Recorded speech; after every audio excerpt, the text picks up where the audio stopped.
उन लड़कों ने मुझे बहुत ज्यादा पैसे दिए और एक रात के लिए ले गए।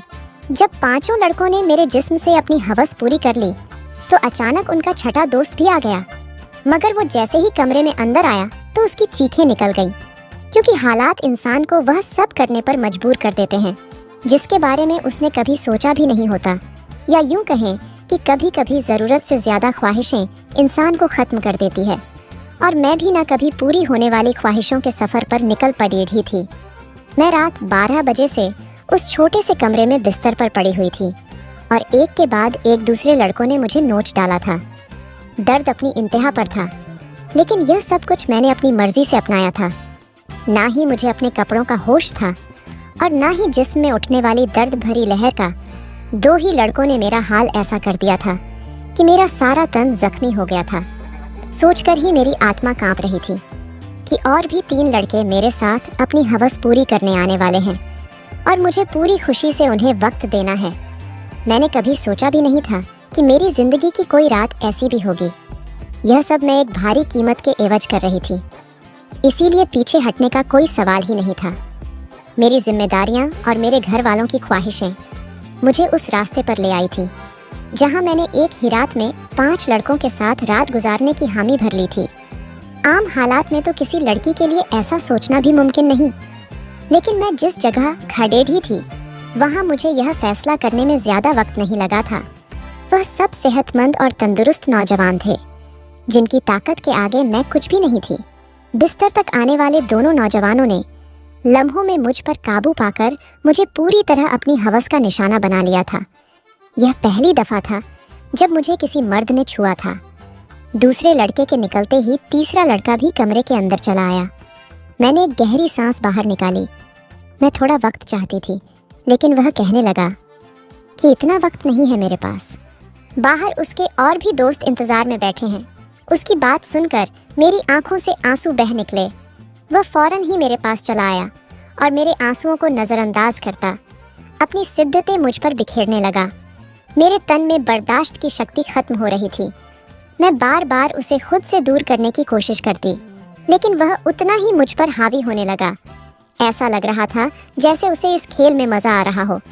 मेरे धक्का देने पर वह पहले से भी ज़्यादा जोश में मेरे करीब आता, इसलिए अब मैं उसे रोकने की गलती नहीं कर रही थी और खामोशी से खुद पर गुजरने वाली इस कयामत को बर्दाश्त कर रही थी।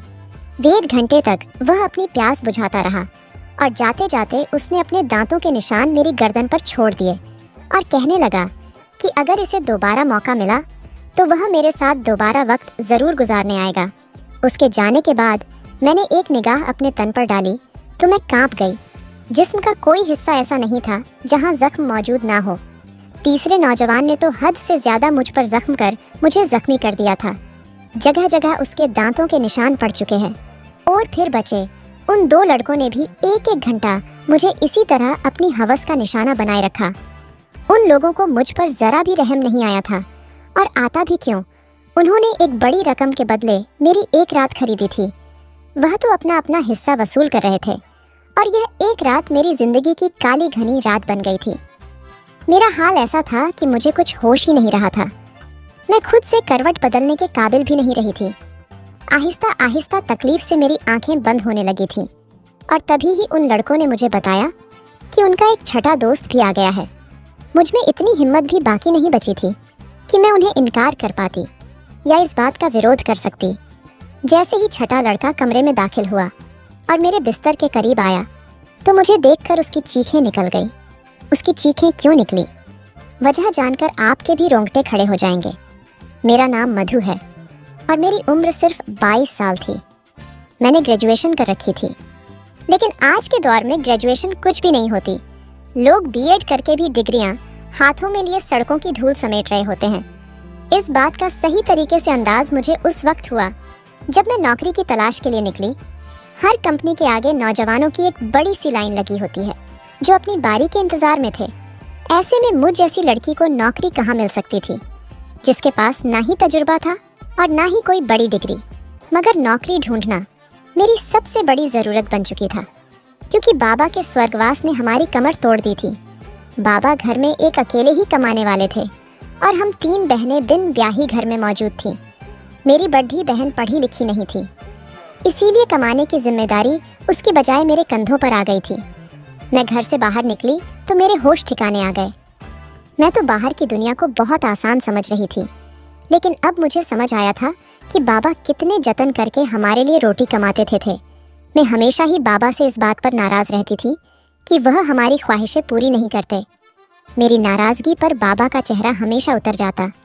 वो बड़ी मोहब्बत से मुझे पुकार कर कहते, मधु बेटी, तू फिक्र ना कर, एक दिन तेरे भाग भी जाग उठेंगे। लेकिन मुझे वो दिन अपनी किस्मत में आता नज़र ही नहीं आता था। और फिर बाबा नींद में ही ईश्वर को प्यारे हो गए। और जब हम पर सुबह यह बात खुली कि बाबा हमारे बीच नहीं रहे हैं, तब हमें इस बात का एहसास हुआ कि बाबा हमारे लिए कितने अहम थे। जब तक वह हमारे सरों पर मौजूद थे, कम से कम दुनिया की बुरी नज़रों और रोटी जैसी बुनियादी ज़रूरत से तो हम वंचित नहीं थे। बाबा के निधन के कुछ दिन बाद तक तो आस पड़ोस वालों और ख़ानदान वालों ने हमारी मदद की, लेकिन आहिस्ता आहिस्ता सभी अपनी ज़िंदगियों में बिजी हो गए। आज के दौर में कौन किसी का पेट पाल सकता है। मजबूरन मुझे ही नौकरी की तलाश के लिए घर से निकलना पड़ा और मुझे समझ आ गया कि औरतों के लिए बाहर की दुनिया किस कदर मुश्किल है। किसी भी कंपनी में मुझे नौकरी नहीं मिली थी। हर कंपनी के बाहर हजार हजार नौजवान पहले ही खड़े होते। मैंने स्कूलों का रुख किया तो यह देखकर मेरी हालत ख़राब हो गई कि आधे दिन से भी ज़्यादा काम करने के बदले सिर्फ 6,000 मिल रहे थे, जिसमें से घर के बिल में सारे रुपए चल जाते। इसमें भी हर स्कूल वाले मुझसे मेरा तजुर्बा पूछते और मेरा मुंह खाली रह जाता। बहुत तलाश करने के बावजूद भी कोई नौकरी ना मिली तो मेरी एक दोस्त के भाई के ज़रिए से मुझे एक पिज्ज़ा हाउस में वेटर की नौकरी मिल गई। यह शहर के एक भीड़ भाड़ इलाके में बना हुआ पिज्ज़ा हाउस था, जहां हर वक्त ही मर्दों की बहुत ही ज़्यादा भीड़ रहती थी। काले रंग का फिटिंगदार पेट कोट मेरे हवाले कर दिया गया, जिस पर पिज्ज़ा हाउस का नाम लिखा था, और मुझे अगले दिन से ही नौकरी पर बुला लिया गया। उस नौकरी के बड़े अजीब अजीब से काम थे जो मुझे पूरे करने थे। उन्हें एक मॉडर्न सी लड़की वेटर के नाम पर चाहिए थी, जिसके छोटे छोटे से बाल कंधों पर फैले हुए हो और वह बहुत सारा मेकअप करके डाइनिंग हॉल में खड़ी हो। मैं यूनिफॉर्म अपने बैग में डालकर वापस घर लौट आई थी। मैं अभी तक फैसला नहीं कर पाई थी कि मुझे यह नौकरी करनी है या नहीं, क्योंकि यह मेरे लिए एक बहुत ही मुश्किल काम था।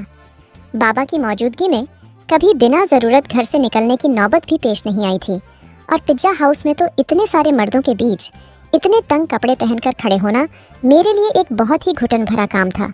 मगर भूख इंसान से सब कुछ करवा ही लेती है। मैं वहाँ से वापस घर आई तो मेरी माँ दरवाजे पर ही परेशान सी खड़ी थी। मुझे देखकर उनकी आंखों में आंसू आने लगे। मैंने माँ से कहा कि वह दरवाजे तक क्यों चली आई, तो माँ रोते हुए कहने लगी कि बेटा, बिजली के मीटर वाले आए थे और उन्होंने हमारी बिजली काट दी है।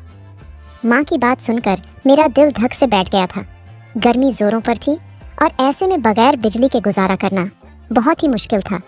लेकिन पिछले 2 महीने से हम बिल नहीं चुका पाए थे और शायद इसीलिए हमारी बिजली काट दी गई थी। माँ के आंसू ने मेरे लिए फ़ैसले को बहुत आसान कर दिया था।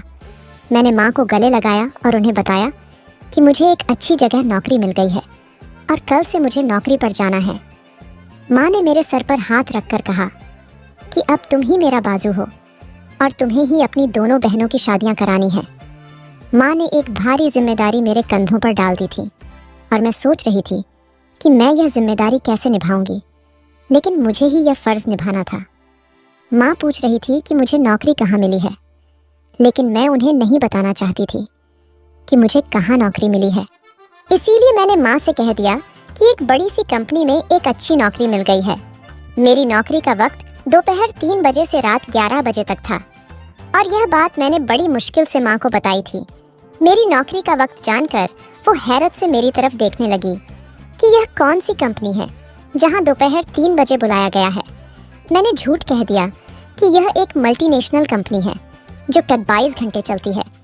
इस वक्त हमें पैसों की इतनी ज़रूरत थी कि माँ ने और ज़्यादा सवाल करने की बजाय मुझे तरक्की की ढेर सारी दुआएं दी और अगली दोपहर 2 बजते ही पिज़्ज़ा हाउस के लिए रवाना हो गई। मुझे क्या खबर थी कि यहाँ से मेरी किस्मत मुझे कहाँ ले जाने वाली है। मैंने अपना यूनिफॉर्म पिज़्ज़ा हाउस में आकर बदली थी। मैनेजर ने मुझे पिज़्ज़ा हाउस के दरवाजे के करीब ही खड़ा कर दिया और कहने लगा, आज तुम्हारा पहला दिन है, इसीलिए तुम हर आते जाते को इज्जत से वेलकम करोगी।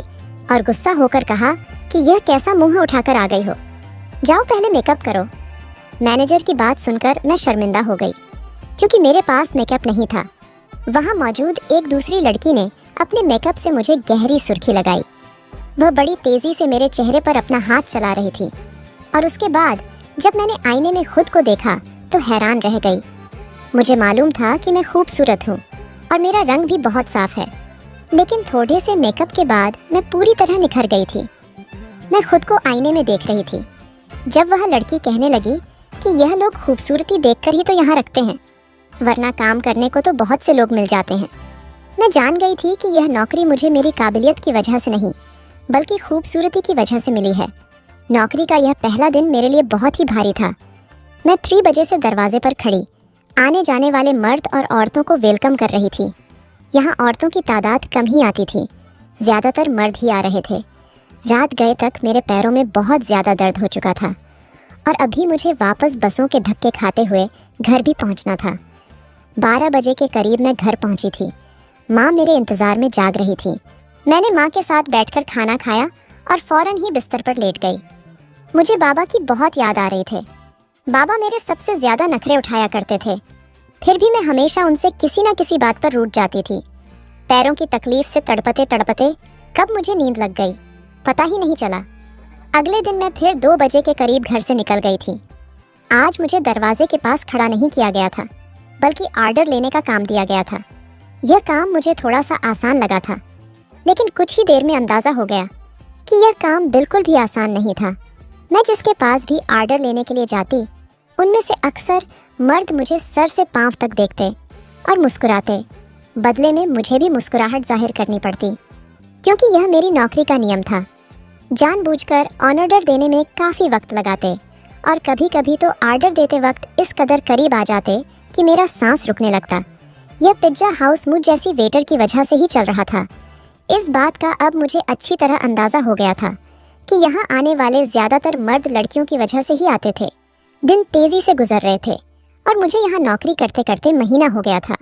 उस एक हफ्ते में काफ़ी कुछ ऐसा हुआ जो मेरे लिए बहुत ही अजीब था। मर्दों की अजीब अजीब निगाहें, ऑर्डर देने के बहाने करीब आना और डबल मीनिंग शब्दों का तबादला। लेकिन उस नौकरी की सबसे अच्छी बात यह थी कि तनख्वाह से हटकर उस एक महीने में टिप के काफ़ी पैसे जमा हो गए थे। मैंने उन पैसों से बिजली का बिल पे किया था। आहिस्ता आहिस्ता मैं पिज्ज़ा हाउस के माहौल की आदी होती जा रही थी। 5 लड़के रोज़ ही शाम के वक्त पिज्ज़ा हाउस आते और सबसे कोने वाली टेबल पर बैठ जाते। वह टेबल मेरे ही हिस्से में थी और रोज़ाना मैं ही उनके पास ऑर्डर लेने के लिए जाती थी। वह पांचों ही 24-25 साल के नौजवान थे जो मुझे गहरी निगाहों से देखा करते थे। आज भी मैं उनके पास ऑर्डर लेने के लिए गई तो उनमें से एक पूछने लगा, तुम यहाँ बहुत मजबूरी में नौकरी करती हो ना? मैंने हाँ कह दिया। उसने फ़ौरन ही अपना कार्ड निकालकर मेरे आगे रखा और कहने लगा, तुम बहुत ही शरीफ लड़की लगती हो। अगर कभी किसी मदद की ज़रूरत पड़े तो याद कर लेना। बिना सोचे समझे ही मैंने वह कार्ड उठाकर अपने कोट की जेब में रख लिया तो वह मुस्कुरा उठा। उसके बाद यह सिलसिला चल पड़ा। रोज़ ही मैं उनका ऑर्डर लेने जाती और उनमें से कोई ना कोई मुझसे कोई सवाल पूछ लेता। रोज़ाना होने वाली इस मुलाकात की वजह से हम थोड़े फ्रेंडली से हो गए थे। दूसरा महीना भी पलक झपकते ही गुजर गया था और फिर माँ ने एक दिन मुझे बताया कि तुम्हारी बड़ी बहन के लिए बहुत अच्छा रिश्ता आया है और वह लोग जल्दी शादी करना चाहते हैं। माँ की बात सुनकर मैं परेशान हो गई, क्योंकि अभी तो मैंने घर का खर्चा ही अपने कांधे पर उठाया था। शादी की जिम्मेदारी का मैं सोच भी नहीं सकती थी। माँ कहने लगी, तू अपनी कंपनी से लोन ले लो। कितनी बड़ी कंपनी है, लाख रुपये भी लोन मिल गया तो तेरी बहन की अच्छे से शादी हो जाएगी। मेरी बड़ी बहन भी 20 साल की हो रही थी और माँ उसकी तरफ से बहुत परेशान थी। अब मैं माँ को क्या बताती कि मैं तो पिज्ज़ा हाउस पर मामूली सी नौकरी कर रही थी, लाख रुपए मुझे कहाँ से मिलते। मैंने माँ की बात का कोई जवाब नहीं दिया, लेकिन माँ की आंखों में मुझे चमकती हुई उम्मीद साफ दिखाई दे रही थी। माँ को यकीन था कि मुझे कंपनी से लोन मिल जाएगा और मैं सोच रही थी कि मेरे झूठ ने मुझे कहाँ फंसा दिया है। अगले दिन मैं नौकरी पर भी सारा वक्त परेशान रही और यह बात मेरे साथ काम करने वाली लड़की ने नोट कर ली। वह मुझसे कहने लगी कि क्या बात है मधु, आज तुम बहुत ही ज़्यादा परेशान लग रही हो। मैंने उसे बता दिया कि बड़ी बहन की शादी करनी है और मेरे पास बिल्कुल भी पैसे नहीं हैं। मेरी बात सुनकर वह कहने लगी, तो इतना खर्चा करने की क्या ज़रूरत है, सादगी से विदा कर दो। उसकी बात सुनकर मैं सोच में पड़ में गई। वह ठीक ही तो कह रही थी। इतना मसला बनाने की ज़रूरत ही क्या थी। घर आकर मैंने माँ को यही मशवरा दिया कि वह सादगी से बहन की विदाई कर दे। लेकिन मेरी बात सुनकर माँ कहने लगी कि हर किसी को हमारे मसलों की जानकारी नहीं है। लड़के वालों ने पहले ही दहेज के नाम पर एक लंबी लिस्ट थमा दी है, और अगर मैंने खाली हाथ तेरी बहन को विदा कर दिया तो उसके ससुराल वाले सारी जिंदगी उसे बातें सुनाते रहेंगे। माँ की बात सुनकर मुझे गुस्सा आ गया और मैंने कहा कि ऐसी जगह दीदी की शादी करने की ज़रूरत ही क्या है। मेरी बात सुनकर माँ नाराज़ हो गई और कहने लगी, ना जाने कैसे कैसे करके तेरी बहन का एक अच्छी जगह से रिश्ता आया है और तू इसमें भी नुक्स निकाल रही है। अगर आज तेरा बाप जिंदा होता तो मुझे तेरी मिन्नत ना करनी पड़ती। वह खुद ही अपनी बेटी के लिए कैसे भी करके रकम जमा कर लेता। माँ की आंखों में आंसू आ गए थे और उनकी बात ने मेरा दिल भी दुखा दिया था। वह ठीक ही कह रही थी। अगर बाबा जिंदा होते तो वह किसी भी तरह पैसे जमा कर ही लेते। मैंने माँ को गले लगा लिया और उनसे वादा कर लिया कि मैं जल्द ही पैसों का इंतज़ाम कर लूँगी। मैं खुद भी नहीं जानती थी इतने सारे पैसे मुझे कहाँ से मिलेंगे। बाप का साया वाकई औलाद के लिए बहुत बड़ा आशीर्वाद होता है। वह अपनी जान पर खेलकर भी औलाद को जिंदगी के सारे सुख देता है, और मेरे लिए अपने बाप की जगह लेना बहुत ही मुश्किल था। दिन यूं ही परेशानी में गुजर रहे थे। मैंने पिज्जा हाउस के मैनेजर से पैसों की बात की थी, लेकिन मेरी बात सुनकर जिन नज़रों से उन्होंने मुझे देखा था, मैं खुद ही ज़मीन में गड़ गई थी। वह लड़के अब भी रोज़ाना पिज्जा हाउस आते थे। मैं उनका आर्डर लेने गई तो उनमें से एक कहने लगा, क्या बात है, आज तो आपका चेहरा बिल्कुल ही उतरा हुआ है। उसकी बात सुनकर ना जाने क्यों मेरी आंखों में आंसू आ गए थे। वह बार बार पूछने लगा कि मैं उसे अपनी परेशानी बताऊं। ना चाहते हुए भी मैंने उसे अपना मसला बता दिया था, क्योंकि मुझे भी किसी ऐसे इंसान की तलाश थी जिसके आगे मैं खुलकर अपना दर्द बयान कर सकूं। मेरी बात सुनकर उनके चेहरे पर मुस्कुराहट आ गई और वह कहने लगे कि इतनी छोटी सी बात के लिए आप इस कदर परेशान हैं। हमने आपको अपना कार्ड इसीलिए दिया था कि कोई भी परेशानी हो तो आप हमें याद कर ले। मैं हैरत से उनके चेहरे देखने लगी। मैं यह सोच भी नहीं सकती थी कि वह 5 अजनबी लड़के मुझे पैसे दे सकते हैं, लेकिन उन पांचों ने फ़ौरन ही मुझे लाख रुपयों की ऑफर कर दी। मैं उनकी तरफ देख रही थी। वह कहने लगे, 1 लाख रुपये देना उनके लिए कोई बड़ी बात नहीं है, लेकिन मुझे भी उनके कुछ काम आना होगा। उनकी बात सुनकर मैं ठिठक गई। उन लड़कों को मुझसे क्या काम हो सकता था, यह बात समझने में मुझे ज़्यादा देर नहीं लगी थी। मैंने फ़ौरन ही घबरा कर कहा कि मैं एक शरीफ घराने से संबंध रखती हूँ और मैं कोई गलत काम नहीं कर सकती। वह हंसकर कहने लगे कि हमने सिर्फ पेशकश की है, कबूल करना या ना करना आपकी मर्जी है, लेकिन आज के दौर में 1 लाख आपको कोई भी नहीं देगा, चाहे वह आपका करीबी रिश्तेदार ही क्यों ना हो। बात तो उनकी भी बिल्कुल ठीक थी, लेकिन मैं अपनी इज्जत गिरवी रखकर लाख रुपया हासिल नहीं करना चाहती थी, इसलिए मैंने उन्हें साफ इनकार कर दिया। मैं हालात से पूरी तरह थक चुकी थी और ऐसे ही थकी हारी जब लौटकर घर आई तो मेरी माँ और बहन मेरे इंतज़ार में थी। माँ ने बताया कि दीदी के ससुराल वाले 1 महीने बाद ही शादी की बात कर रहे हैं और वह दीदी के साथ साथ छोटी को भी अपने छोटे बेटे के लिए लेना चाहते हैं। इसी तरह एक खर्चे में दोनों शादियाँ हो जाएंगी। छोटी के रिश्ते का सुनकर जहाँ मुझे खुशी हुई थी, वहीं 1 महीने का वक्त सुनकर मेरी जान निकल गई थी। पैसों का कोई इंतज़ाम ना हो सका था और माँ मुझसे उम्मीद बांधे बैठी थी। मैंने एक नज़र अपनी दीदी के चेहरे पर डाली, जहाँ बहुत समय बाद खुशी की रौनक नज़र आ रही थी। मैं भी दीदी के ससुराल वालों से मिली थी। वह लोग वाकई बहुत अच्छे लोग थे, लेकिन आज के दौर में सादगी और बगैर दहेज के कौन दुल्हन विदा करवाता है, वह भी इसी समाज में रहने वाले थे। मैं अपनी बहनों की खुशी को हमेशा कायम देखना चाहती थी। मैंने माँ से कहा कि आप शादी की तारीख पक्की कर दे, पैसों का इंतज़ाम हो जाएगा। मेरी बात सुनकर तो घर में खुशी की लहर दौड़ गई थी, मगर वह लोग इस बात से बेखबर थे कि ये खुशी उन्हें मेरी आबरू की बर्बादी के बदले हासिल होने वाली थी। अगले दिन मैंने उन 5 लड़कों से हामी भर ली। वो मुस्कुराकर कहने लगे कि हम जानते थे कि आप ज़रूर मान जाएंगी। उन 5 ने एक रात के लिए मुझे अपने साथ ले जाने की बात की थी। मैंने माँ को बता दिया कि साल के आखिर की वजह से कंपनी में काम बहुत ज़्यादा है और मुझे एक रात कंपनी में ही गुजारना होगी। कंपनी ने मेरा लोन मंजूर कर लिया है, इसीलिए मैं उनकी बात मानने में मजबूर हूँ। लोन पास होने की बात सुनकर माँ इस कदर खुश हो गई कि उन्होंने मुझे रात रुकने की इजाज़त भी दे दी और मैं पिज्जा हाउस से छुट्टी होने के बाद उन 5 लड़कों के साथ चली गई। उन 5 ने मुझे अपनी दरिंदगी का निशाना बना डाला और जब छठा लड़का अंदर आया तो मुझे देखकर उसकी चीखें निकल गई, क्योंकि पूरा बिस्तर खून में भीगा पड़ा था और मैं अपनी ज़िंदगी की शायद आखिरी सांसें ले रही थी। उसने तुरंत ही मुझे अपने बाजुओं में उठाया और गाड़ी में डालकर एक छोटे से अस्पताल में ले आया, जहां शायद उसका कोई जानने वाला ही डॉक्टर था। कई घंटे आईसीयू में रहने के बाद मेरी हालत कुछ बेहतर हुई, लेकिन मेरा जख्मी तन मेरी बर्बादी की गवाही दे रहा था। वह लड़का उन 5 का ही दोस्त था, लेकिन उसके अंदर इंसानियत अभी बाकी थी और उसे मुझ पर रहम आ गया था, वरना शायद मैं उसी बिस्तर पर दम तोड़ जाती। मैंने माँ को फ़ोन करके बता दिया था कि मेरी कंपनी से छुट्टी नहीं हुई है। उस लड़के ने अस्पताल का सारा खर्चा खुद उठाया था और उसके दोस्तों से वो लाख रुपये लेकर मुझे दिए थे। वह 5 बहुत ही अमीर कारोबारी लोगों के बेटे थे, जो चाहते तो बगैर मुझे बर्बाद किए भी मेरी मदद कर सकते थे।